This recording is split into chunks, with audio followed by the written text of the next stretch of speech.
High guys আসসালামু আলাইকুম welcome back to my channel Mehjabin food kitchen. দেশি ফলের মধ্যে পেয়ারা কম মূল্যের একটি জনপ্রিয় ফল। এর পুষ্টিগুণও অনেক। এতে রয়েছে vitamin C, vitamin A, vitamin B 2, fibre, calcium ও পটাশিয়াম।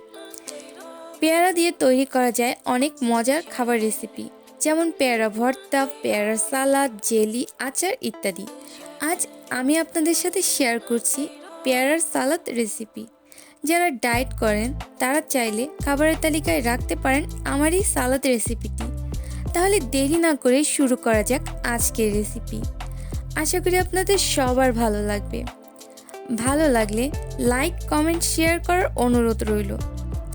আর আমার চ্যানেলটিকে সাবস্ক্রাইব করে পাশে থাকুন। ধন্যবাদ।